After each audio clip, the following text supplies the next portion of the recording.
જ્યારે આપણે future સિટીઝને imagine કરીએ ને ત્યારે આપણા મનમાં તરત જ સિલિકોન વેલીના ટેકઅપ્સ અને દુબઈની ઊંચી ઇમારતોના સીન આવે છે. આ એવા શહેરો છે જે ઇનોવેશન, ટ્રેડ અને ગ્લોબલ પાવરના સિનોનિમ્સ બની ગયા છે. પણ એક મિનિટ માટે આ બધાને ભૂલી જાઓ, કારણ કે દુનિયાનું ફ્યુચર ગુજરાતના એક એવા શહેરમાં શેપ લઈ રહ્યું છે જેનું નામ કદાચ તમે ફ્રિકવન્ટલી સાંભળ્યું પણ નહીં હોય. થોડા સમય પહેલા આ જ શહેરમાં એક પછી એક પ્રાઇવેટ જેટ્સ લેન્ડ થઈ રહ્યા હતા અને એમાંથી ઉતરી રહ્યા હતા Bill Gates, Mark Zuckerberg, Rihanna, Ivanka Trump, Sundar Pichai, Shahrukh Khan, Messi અને બીજા ઘણા બધા બિઝનેસમેન અને બોલિવૂડ સુપરસ્ટાર. એ જ શહેરમાં દુનિયાની સૌથી મોટી ઓઇલ રિફાઇનરી છે, દુનિયાનું સૌથી મોટું ગ્રીન એનર્જી કોમ્પ્લેક્સ છે, India's largest AI ready data centre છે, દુનિયાનું સૌથી મોટું એનિમલ રેસ્ક્યુ સેન્ટર છે. એ જ શહેર ભારતની સેનાનું એક ઇમ્પોર્ટન્ટ સેન્ટર છે અને દુનિયાની પહેલી ગ્લોબલ ટ્રેડિશનલ મેડિસિન ઇન્સ્ટિટ્યૂટ પણ આ જ શહેરમાં છે. આવું કોમ્બિનેશન દુનિયામાં બીજે ક્યાંય નથી. અને એ શહેર છે જામનગર. આ કોઈ કોઇન્સિડન્સ નથી, પણ સવાલ એ છે કે બધું જામનગરમાં જ કેમ થઈ રહ્યું છે? વાય જામનગર?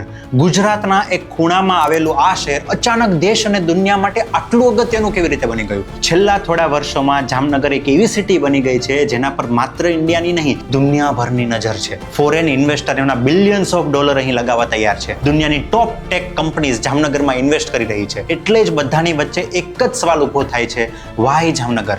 જામનગર જ કેમ?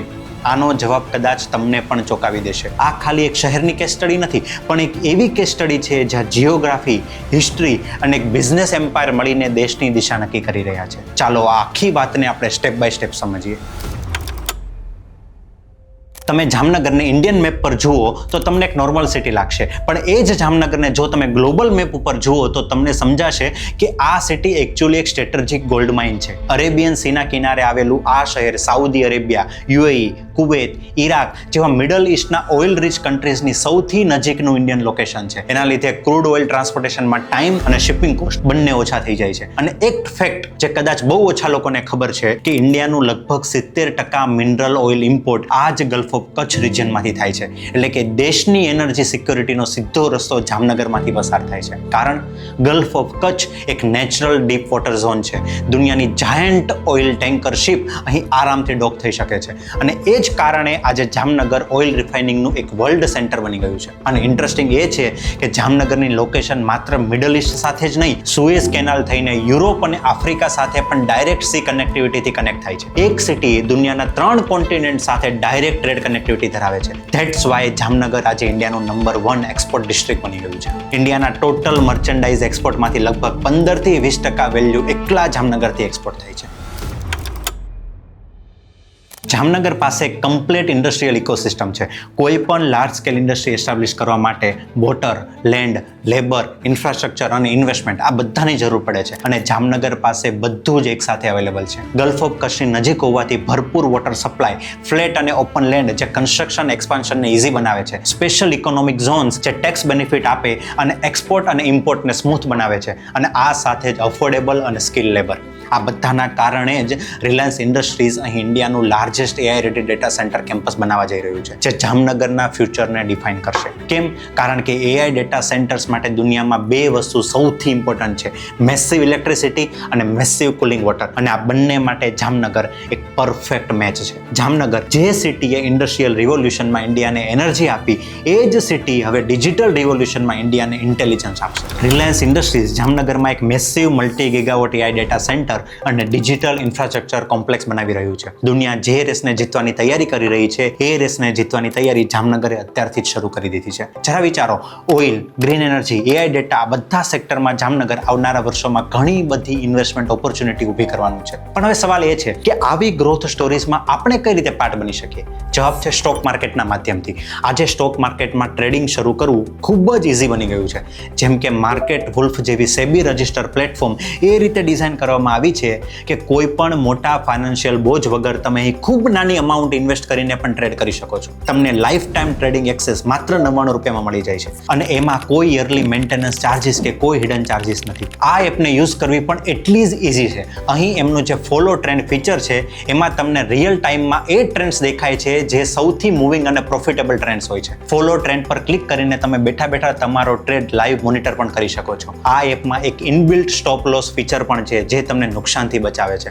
માર્કેટ વુલ્ફ એપ તમને ફ્રી રિકમેન્ડેશન પણ આપે છે. અને આ એપની સૌથી મોટી વાત એ છે કે આ રિકમેન્ડેશન પર માર્કેટ વુલ્ફ કોઈ કમિશન નથી લેતું. પૂરો પ્રોફિટ તમારો હોય છે અને ડાયરેક્ટલી તમારા એકાઉન્ટમાં ટ્રાન્સફર થઈ જાય છે. માર્કેટ વુલ્ફ એપની લિંક ડિસ્ક્રિપ્શનમાં આપેલી છે. હવે આપણે આપણા કેસ સ્ટડી પર પાછા આવીએ.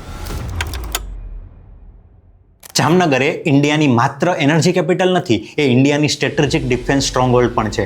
પાકિસ્તાન બોર્ડર અહીંથી માત્ર 350 કિલોમીટર દૂર છે. એટલે ડિફેન્સ અને સિક્યુરિટીના પર્પઝથી પણ જામનગરની સ્ટ્રેટેજિક ઇમ્પોર્ટન્સ ઘણી વધારે છે. અને એટલે જ જામનગર એ ઇન્ડિયાનું એકમાત્ર ટ્રાય સર્વિસ સિટી છે.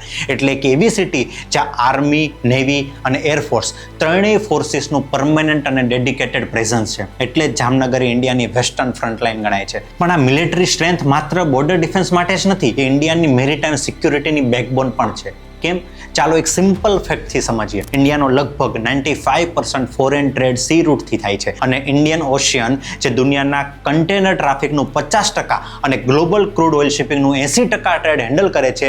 એક પ્રકારે કહું તો ઇન્ડિયન ઓશન એ દુનિયાની ઇકોનોમિક લાઇફલાઇન છે. પણ આજે આ ઇન્ડિયન ઓશન સામે ઘણા બધા થ્રેટ્સ છે, જેમ કે piracy, drug trafficking, illegal weapon smuggling, જેના કારણે ઇન્ટરનેશનલ ટ્રેડને ભારે નુકસાન થઈ શકે છે. અને આ જ પ્રોબ્લેમના સોલ્યુશન માટે ઇન્ડિયાએ લોન્ચ કરી છે Mahasagar initiative, mutual and holistic advancement for security and growth across regions. અને આ ઇનિશિયેટિવની રિયલ એક્ઝિક્યુશન માટે જામનગર એક સ્ટ્રેટેજિક બેઝ તરીકે ઊભું છે, જેનું ઇમ્પોર્ટન્સ માત્ર નેશનલ નહીં, ઇન્ટરનેશનલ લેવલ સુધી છે. એટલે કે જામનગર માત્ર ઇન્ડિયાની વેસ્ટર્ન શિલ્ડ નથી, એ ગ્લોબલ મેરીટાઈમ સિક્યુરિટીનું ક્રિટિકલ એન્કર છે. એક જ શહેર મિલિટરી, ઇકોનોમિક અને જીઓપોલિટિકલ ત્રણેય દ્રષ્ટિએ ઇરરિપ્લેસેબલ છે. જામનગર એ માત્ર ઓઇલ કેપિટલ નથી, એ ઇન્ડિયાની ફ્યુચર રિન્યુએબલ એનર્જીનું કેપિટલ પણ બની રહ્યું છે.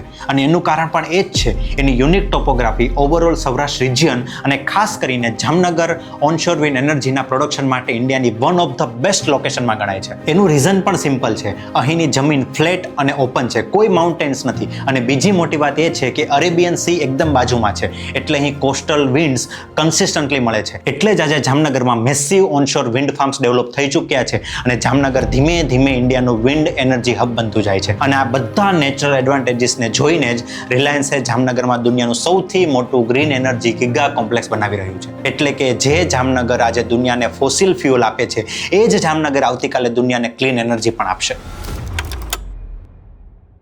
વર્ષ 2023માં G20 સમિટમાં એક એમ્બિશિયસ કોરિડોર અનાઉન્સ થયો, જેનું નામ છે IMEC, એટલે કે Indian middle East Europe economic corridor.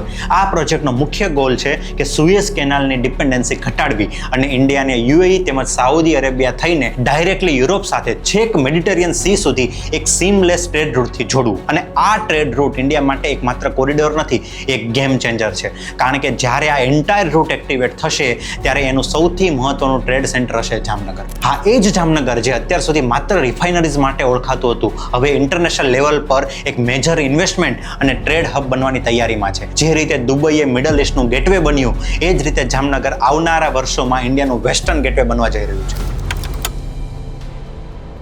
એક સિટી ગમે તેટલી સ્ટ્રેટેજિક હોય, ગમે તેટલા નેચરલ એડવાન્ટેજીસ હોય, પણ જો ત્યાંની કનેક્ટિવિટી જ વીક હોય તો એ બધી વેલ્યુ ઝીરો થઈ જાય છે. અને એટલે જ જામનગરની રિયલ પાવર એમાં છે કે અહીં રોડ, રેલ, પોર્ટ અને air complete multi modal connectivity છે. અમૃતસર જામનગર ઇકોનોમિક કોરિડોર હોય કે પછી કંડલા, મુદ્રા જેવા દેશના સૌથી મોટા પોર્ટ હોય કે પછી વેસ્ટર્ન ડેડિકેટેડ ફ્રેટ કોરિડોર હોય, જેની સાથે જામનગર ડાયરેક્ટલી કનેક્ટેડ છે અને જે એને મુંબઈ અને દિલ્હી સુધી જોડે છે. અને જામનગર એરપોર્ટ તો એક યુનિક ડ્યુઅલ યુઝ એરપોર્ટ તો છે જ, જે સિવિલિયન અને મિલિટરી બંને માટે ઓપરેશનલ છે. પરિણામે કોઈ સપ્લાય ચેન બોટલનેક વગર everything flows in, everything flows out. અને એના જ કારણે જામનગરને દેશના કોઈ પણ કોર્નર સાથે ડાયરેક્ટલી એક્સેસ મળે છે. હવે ફરી એ જ સવાલ છે કે આટલી બધી ઇમ્પોર્ટન્સ એક જ સિટી પર કેમ? મુંબઈ નહીં, દિલ્હી નહીં, બેંગલુરુ નહીં, ઇવન અહેમદાબાદ પણ નહીં, જામનગર જ કેમ?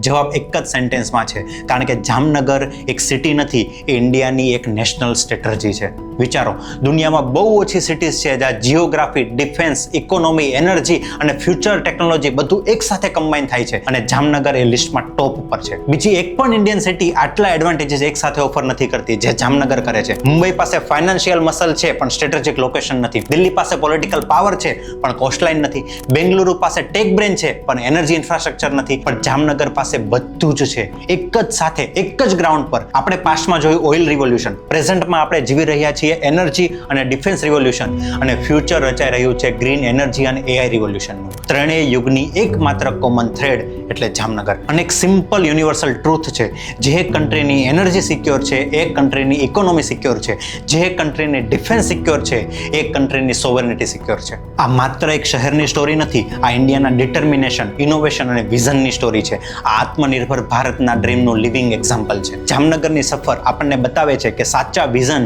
કરેજ અને હાર્ડવર્કથી ડેઝર્ટમાંથી પણ એક એમ્પાયર બની શકે છે. અને એટલે જ જ્યારે આગલી વખતે કોઈ ફ્યુચર સિટીઝની વાત કરે ત્યારે માત્ર સિલિકોન વેલી કે દુબઈ જ નહીં, પણ જામનગરનું નામ પણ ચોક્કસ યાદ રાખજો, કારણ કે ફ્યુચર જામનગરમાં બની રહ્યું છે. તમારા જામનગર વિશેના વિચારો મને કમેન્ટમાં જરૂરથી જણાવજો. જય હિન્દ.